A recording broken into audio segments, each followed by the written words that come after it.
All right, welcome to The Explainer. Today, we're going to dive into a pretty bold claim, a story about the true heir to an idea that's nearly 30 years old, an idea that could completely change how we think about digital money. So right off the bat, the source material hits us with this really powerful statement. The whole idea is that true digital money can't just be created out of thin air. It has to be inherited.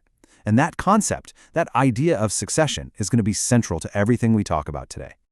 Okay, so this whole idea of inherited digital value, where does that actually come from? Well, to get that, we've got to rewind the clock all the way back to the very beginning, to the original blueprint for digital gold. And this timeline, wow, it really puts into perspective just how far ahead of the curve Szabo was with his concept of BitGold. We're talking 1998. That's more than a decade before Bitcoin even existed. He was laying out a vision for something that the technology at the time just, well, it couldn't handle it. You know, Szabo's vision, it was huge. He wasn't just trying to dream up a new way to pay for stuff online, no. He was trying to forge what he literally called gold in cyberspace. The goal was a digital asset that was rare, that was independent, that didn't need a central authority, a whole system of value built on bits, not on metal. So here's the kicker, right? BitGold was this brilliant idea, but it was just too early. The world wasn't ready. The core ingredients we take for granted now, things like blockchain, truly decentralized networks, and especially a way to represent a real person in the system, none of that existed yet. Okay, so that sets the stage. Now let's talk about the first big name that shows up on the scene, Bitcoin. It was the first to actually make some of these ideas real. But, and this is according to our source, it was only one piece of a much larger puzzle. Now this is where we get to the core of the argument from the source material. It paints this picture of Bitcoin as a spark. You know, it lit the fire, it proved the concept could work, but it didn't build the whole civilization Szabo dreamed of. And you can see right here in the table, the source says it fell short on some key things, like its anonymous addresses and the fact that it wasn't backed by any real-world asset. And that, of course, brings us to the main event, the project at the very center of this whole story, EGoldChain. The claim here isn't just that it's another crypto, another competitor. No, the claim is that this is the true inheritor of Szabo's original dream. So what is EGoldChain, really?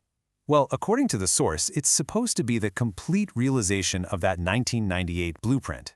It's built on these big ideas like proof of value, which suggests it's backed by something real, and human-owned infrastructure, meaning a network actually controlled by its users. And here's how they're supposedly building it. Each one of these steps is meant to tackle one of those promises that BitGold couldn't keep.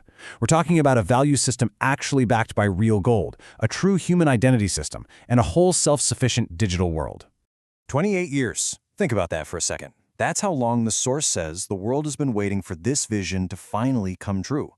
Framing it that way makes this feel less like just another project launch, and more like the end of a nearly 3-decade-long journey. But hold on, there's one more critical piece to this whole thing. And it's something that, according to the source, even the original BitGold idea didn't fully solve. And it's not really about technology at all. It's about us. It's about humanity. Yeah, the source asks this really fascinating question. What was the one thing BitGold was missing? And the answer they give, it's not what you'd expect. It's not a technical problem. It's a philosophical one. How do you properly represent a human being in a digital system? And this right here is what it all boils down to. On one side, you've got these long, anonymous strings of code, your typical crypto address. And on the other, something called Gold ID, which the source says is sovereign, understandable, and fundamentally human. This, they claim, is the missing link that unlocks the whole vision. All right, let's pull all these threads together. What we're really looking at here is a 3-act play, a grand story about the evolution of digital money. So there you have it, the blueprint, the spark, and then the civilization. That's the whole journey in a nutshell, according to this narrative. It's a powerful story, right? From an idea to a test, and finally, to what's claimed to be the final product. And that leaves us right here with this really provocative final thought. Are we really seeing a historical cycle come to an end? Is the long separation between our digital money and real-world value actually over? Or is this just the beginning of a completely new chapter in the story?